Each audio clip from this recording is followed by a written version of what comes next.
Ralph Abernathy once said, "The secret to good preaching is when you stop borrowing from other preachers and start outright stealing." And this morning I want to let you know that I'm not borrowing the idea for this worship service, I'm outright stealing it. And the name of the preacher I'm stealing it from is the Reverend Melanie Morrell Inminster. I knew her as Melanie Morrell Sullivan.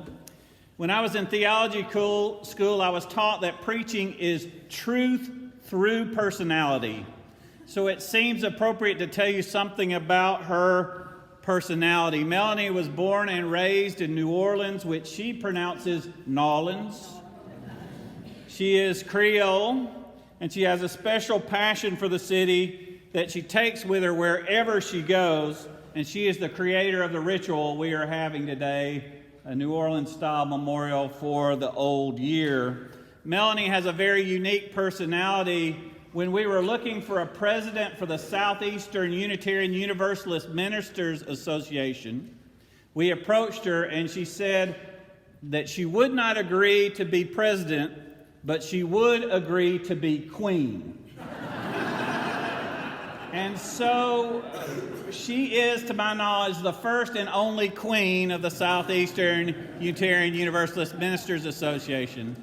And this stays in my memory because since I was an exchange student in England, I was periodically called upon to sing "God Save the Queen" and lead others because I knew all the words. Now, I knew Melanie best when she was minister of the UU Church in Chattanooga. Indeed, my audition sermon to the search committee for this church was preached in that church, and she was with me on that morning. She loved living in Tennessee, but after Hurricane Katrina, she felt a draw to go home to be part of the solution to so many problems that were there before and after Katrina. On more than one occasion, Melanie has told me that she thinks of Unitarian Universalism as a kind of Louisiana gumbo. Now, if you don't know anything about gumbo, I should say that gumbo is a kind of stew where you can pretty much throw anything you want into the pot. Gumbo might include celery or bell peppers or onions or okra or mushrooms or tomatoes or some other kind of vegetable. It might include shellfish or sausage or ham or chicken or beef or no meat at all. I Googled it. There are vegan and vegetarian and gluten-free recipes for gumbo out there. Now, in our churches, we place a lot of emphasis on personal autonomy. We have a course called BYOT, Build Your Own Theology. Mark Hicks has recently said we need a second step, and he's helped to create a course that's called, we might call CTT, Creating Theology Together, because that's something that we do. Or as Melanie would say, maybe what we need is CYOG, Creating Our Own Gumbo. Gumbo is about creating together, and everyone in this room brings different ingredients that we put in the common pot, which is the Tennessee Valley Unitarian Universalist Church. We all have different ideas, beliefs, and feelings, and yet we gather together and create a unique recipe together. It was my friend Melanie who created this ritual of a jazz memorial for the old year. Today we've outright stolen it from her. And today we are, you might say, this is a new ingredient that we're adding to our pot and see if it works with our own kind of gumbo. This morning we can use as an occasion to think about something that we want to let go of in the past year. And if you haven't done so already, I invite you to write down on the sticky note that's on your order of service something that you would like to let go of. And in a moment, you'll have a chance to bring it forward and place it in our coffin. This ritual is an opportunity to lay down our burdens and to let go.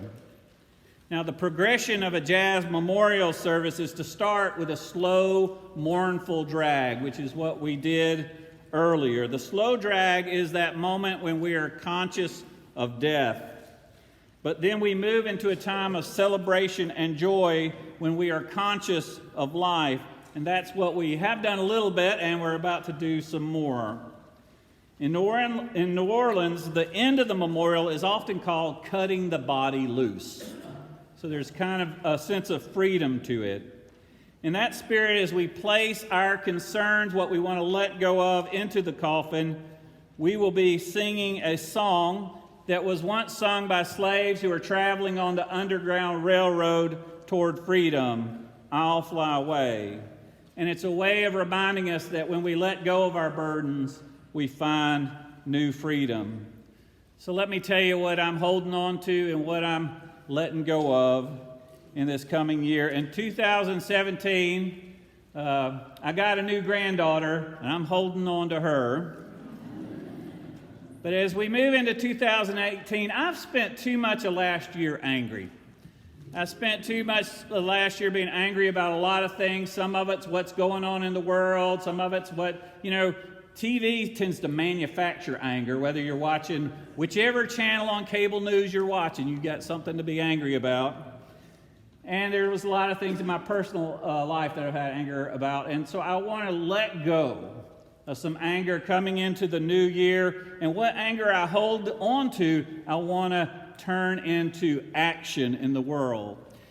There is a verse in the closing hymn we will sing, when the saints come marching in, when you will have a choice between singing "When the Revelation Comes" or "When the Revolution Comes." And whatever anger I hold on to, I hope to channel into the revolution.